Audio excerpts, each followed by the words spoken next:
ఎట్లయితే కాళేశ్వరం మీద ఒక అసత్య ప్రచారాలు, ఒక అభూత కల్పనలు, ఒక ప్రాపగండతోటి గత ప్రభుత్వం మీద దుమ్మెత్తి పోసి కమిషన్లు అని చెప్పేసి తర్వాత విచారణ అని చెప్పేసి ఏది పడుతుంది మొత్తానికి 30 నెలల పాటు, అంటే దాదాపు 32 నెలల పాటు టైంపాస్ చేసుకుంటూ వస్తున్నటువంటి కాంగ్రెస్ ప్రభుత్వానికి రేవంత్ రెడ్డి అండ్ కోకు గట్టిగా అంటే పత్తరగా అన్నట్టుగా రాయి తీసుకొని కొట్టినట్టు కొట్టింది ఎన్డీఎస్ఏ.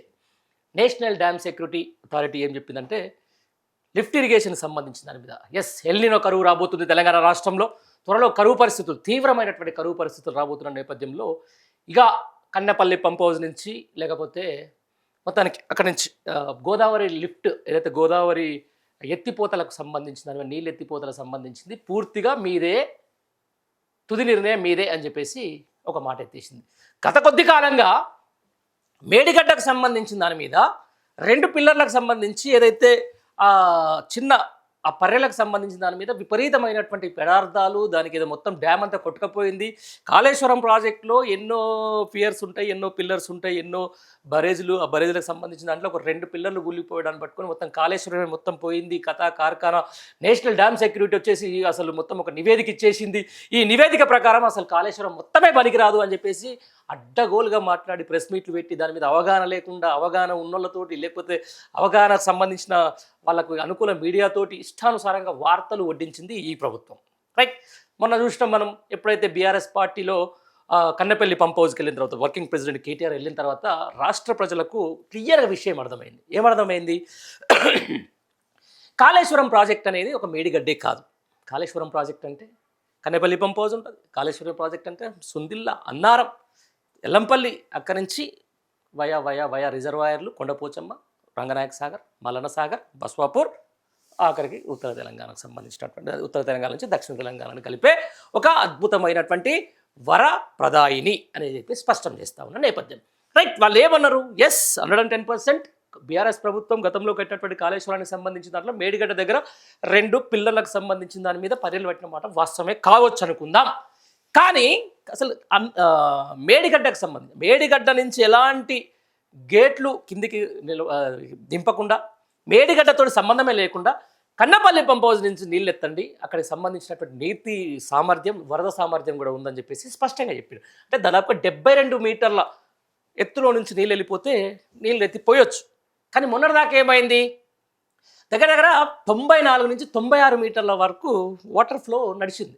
ఆ వాటర్ ఫ్లోలో ఎత్తిపోస్తే అక్కడి నుంచి అన్నారం నుంచి సుందిల్ల నుంచి ఎల్లంపల్లి నుంచి యాజ్ డిజ్గా వాటర్ అనేది మళ్ళీ సస్యశ్యామలమయ్యేది. రంగనాయక సాగర్ నింపుకునే తర్వాత కొండపోచమ్మ, తర్వాత మల్లన్న సాగర్ నింపుకుంటే దగ్గర ఒక 30 నుంచి 40 టీఎంసీల నీరు నిల్వ ఉండేది. దానివల్ల భూగర్భ జలాలు పెరిగాయి.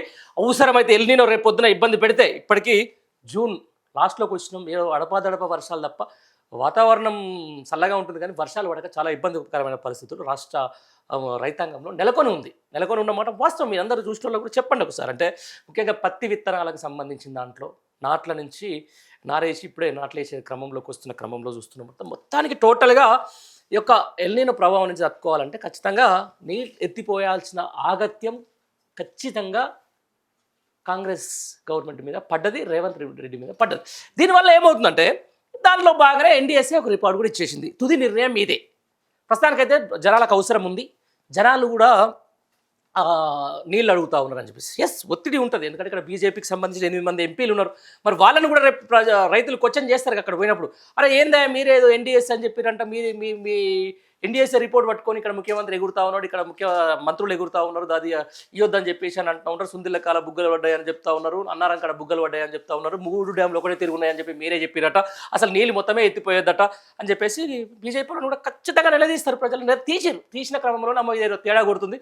మనం కూడా కాళేశ్వరం పట్టుకుంటే కాంగ్రెస్ లెక్క ఖాళీ బూడిదైపోతామేమని చెప్పేసి చాలా క్లియర్ ఏం చేసిరు వదిలేసి దాన్ని ఎన్డీఎస్ఏ తుది నిర్ణయం మీరే తీసుకోండి, నీటి అవసరాల దృష్ట్యా మీకు అది అవసరం, మీరు తీసుకొని తొందరగా వాటర్ ఇవ్వండి అని చెప్పేసి చెప్పింది. అయితే దీని మీద కూడా పచ్చి అబద్ధాల కోరు మాట్లాడడంలో రేవంత్ రెడ్డి అనుకో ముందుందని చెప్పుకోవచ్చు.